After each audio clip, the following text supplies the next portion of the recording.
Did I mention my nephew wanted to say hello? He wanted to say hello. To say hello. Hello.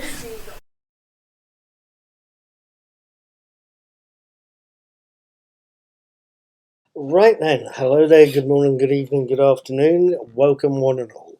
My name is Paul. I usually do the daily teasers. There are a set of brain teaser quizzes every day here on YouTube and on my blog.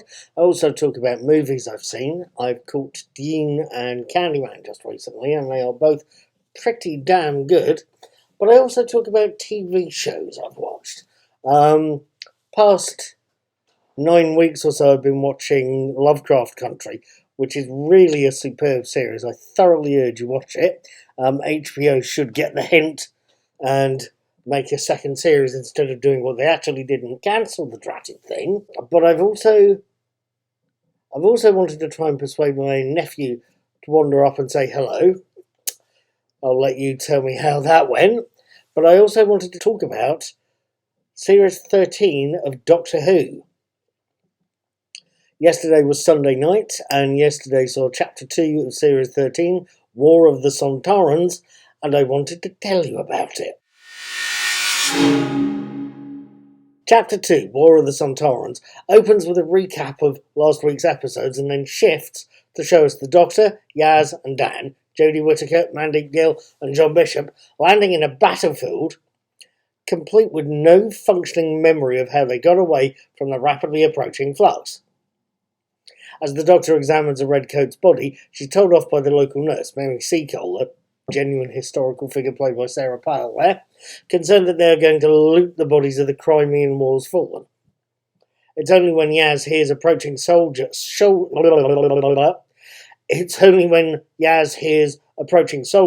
that Mrs. Seacoles reveals that the British Army are fighting not the Russians, as they did in her history, but the Sontarans. Post-titles, we see Vinder, Jacob Anderson, Grey Worm from Game of Thrones, has been thrown light years from where he was, with a mysterious triangular-shaped drone demanding his help and persistently asking him, "Can you repair? Please respond. Can you repair? Please respond." Yeah, I don't do impressions. At any rate, he is in the same mysterious Temple of Atropos, as are both Yaz and Mr. Williamson, who we saw in the previous episode.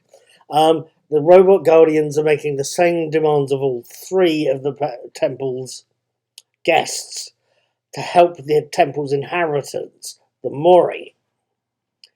Dan, on the other hand, has been equally snatched from where he was on the Crimean battlefield back to his parents in all three's native Liverpool, which is now, strangely, also occupied by the Sontarans.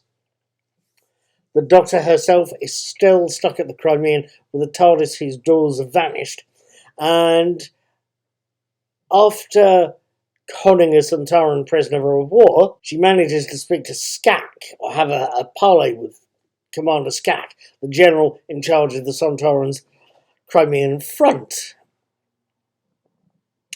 She finds out that the Sontaran forces have sneaked onto Earth in the seconds before the Lupari shield went into operation in the Halloween apocalypse, and they want to make sure they stay in charge of the planet Earth. Frankly, the Doctor really doesn't want.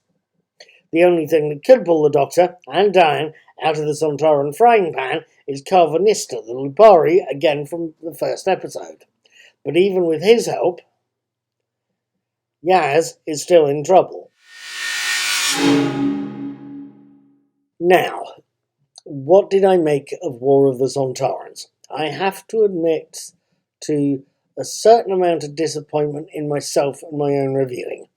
I do a 4-star review system. 0 is the worst you can get. 4 at the other end is the best. It's go see it now.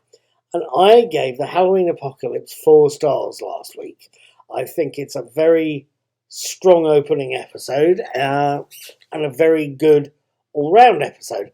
I think, however, that were I to rewatch it today and compare it to the War of the Sontarans, I would possibly shave that rating down to 3. because when I started this video, or when I started the post this video is based on, I'd literally finished War of the Sontarans, convinced it was the better of the two episodes. Can I explain that in any kind of rational way? I don't know. I honestly don't. I do know that, well done, the Sontarans could always be some of my favourite Doctor Who villains, and this episode they are very well done. I'm not too sure of the redesigned head. It looks a little too tall for my tastes. But the armour is great. Jonathan Watson does a very good job as Skak and Riskor. Dan Starkey, as ever, is bloody fantastic as the character he plays. And believe you me, quite nobody can spin the word obliteration in quite the same way as Dan Starkey. And the series is added to Sontaran lore by telling us very specifically they need 7.5 minutes every 27 hours to recharge their armour. Seeing lots of Sontarans and the weaponry and the ships, that's quite something. Talking of the cast, I am possibly overlooking Jodie Whittaker here so far, but she has given a very good performance in last night's episode. I think the latter half of season 3 and these 2 episodes of season 2, she's found her stride as the 13th Doctor and can go into character at the snap of a finger. The same with Mandeep Gill as Yaz. Yaz was not necessarily assertive at the start of Series 1. Walking down the stairs today, or in this episode, and introducing herself as Serving Officer Yasmin Carr of the Hallamshire Police Earth Division was quite something to catch, I think. John Bishop as Dan, superb. Only word for it, absolutely fantastic. Given all of that, I am going to be looking forward to episode 3, Once Upon a Time, on the 14th of November. I'm going to be looking forward to it, I'm going to be watching it, and I'm going to be letting you know what I thought of it as soon as I possibly can.